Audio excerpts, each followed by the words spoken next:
This is Chichen Itza in the Yucatan Peninsula of Mexico.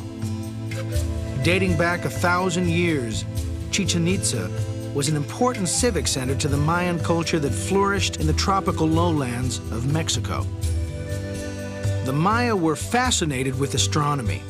Their observatory still stands as a testimony to their yearning for knowledge. But did the Maya have help from someone or something who understood astronomy far better than they did? To examine this question, we explore the centerpiece of Chichen Itza, a one-of-a-kind building that tells the story of its own creation like no other structure in the world. This pyramid is called El Castillo. It's dedicated to the god of Kukulkan, which was the feathered serpent. Kukulkan was one of the teachers to the Maya. He descended from the sky. According to von Daniken, the legend continues that after Kukulkan descended to Earth, he taught the Maya in astronomy and mathematics. There are 4 stairs on each side on the pyramid, and every stair has 91 steps. You take 91 4 times, means 364, and the top one is 365, so we have one calendar here. Surprisingly, the Mayan calendar incorporated the movements of the sun and moon and is as accurate as our own calendar today. How is it possible that the ancient Mayans possessed this knowledge at a time when Western man thought the Earth to be flat? Let's get up here. I have to show you something really fantastic up there. Come on. Well, you know, you can read the ancient signs, but these modern ones say it's very dangerous to walk up here. Look, traveling with me is always dangerous. I know, I was just trying to not have to climb up 91 stairs. Here, follow me. Okay.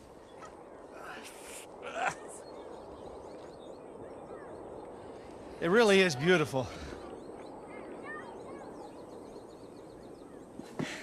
Every year, on 21st of March, a chain of light and shadow descends the stairway.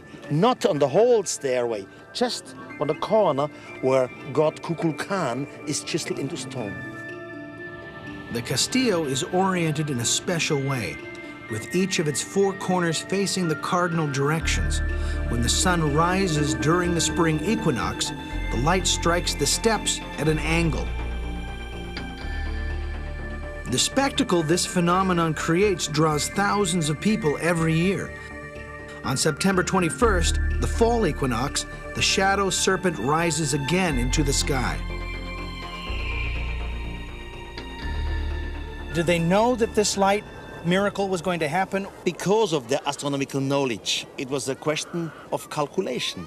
But I mean, it was a question of calculation that couldn't be off a fraction of an inch. I mean, if you're going to build this huge of thing, you can't be wrong. You can't just move it. No, so they knew this before they were building it. Yes, absolutely.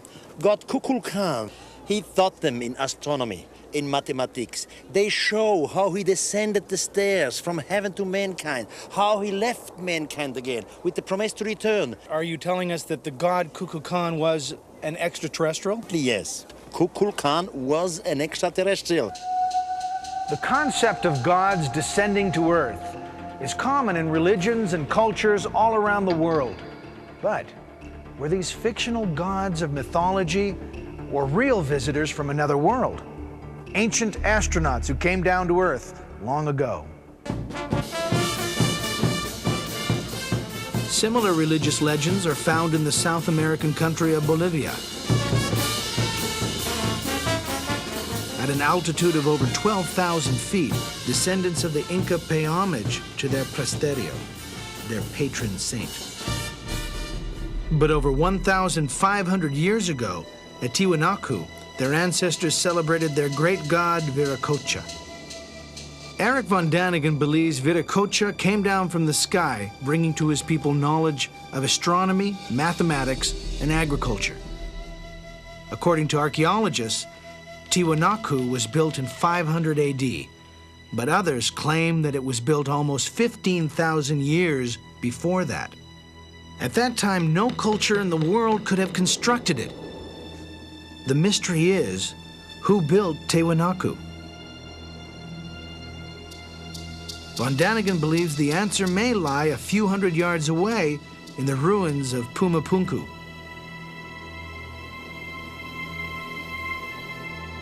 I have reasons to believe that Pumapunku once was an Earth base of extraterrestrials.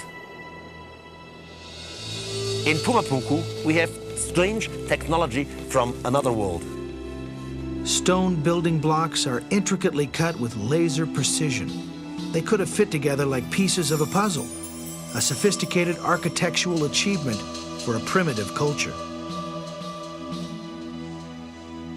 But Van Daniken suggests that there is more evidence that the builders of these two cities had help from teachers from the sky. This block has been etched with a perfect groove.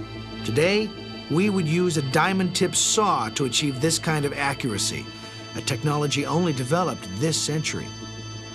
Here lies yet another mystery few can explain. Whoever built Tiwanaku came up with a very ingenious method for holding together the huge stones which they used to build the site. They carved a groove in the edge, and into this groove they would pour a molten alloy, which later hardened into a staple. Eric Van Daniken believes that extraterrestrials brought these sophisticated technologies down to the people of the region. The natives were awed by these strange visitors and worshipped them. Experts say Pumapunku was an ancient temple.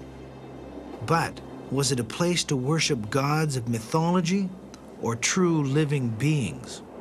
Today we make a construction like a church. We say this is a temple, and in here a spiritual being, the God in spirit, lives in this temple. My idea is that Virakosha, but not only Virakosha, other so-called gods on other places in our world were extraterrestrials, and they were misunderstood as gods by our primitive ancestors.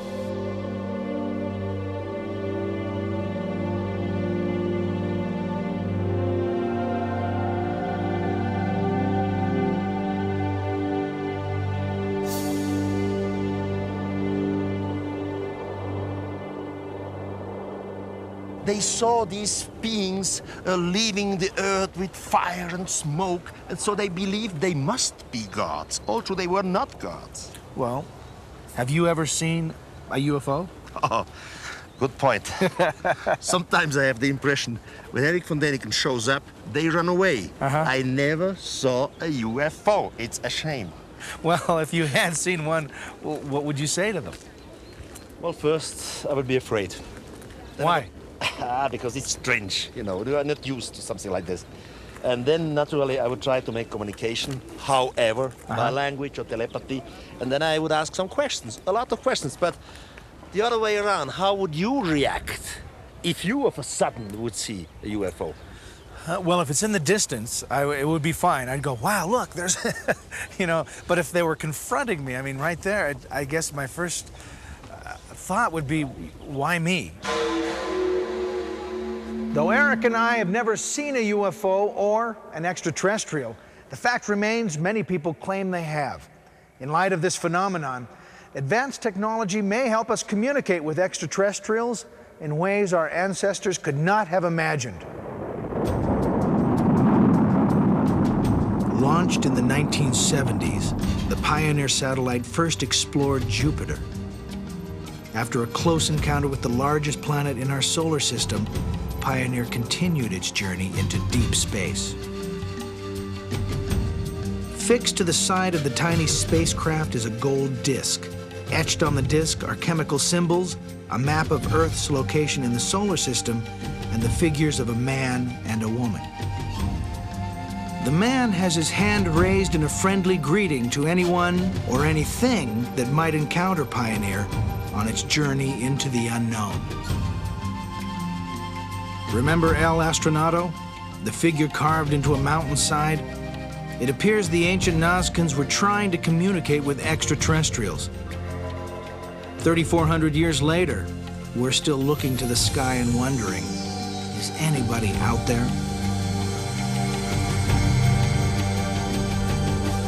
Chariots of the Gods will be right back.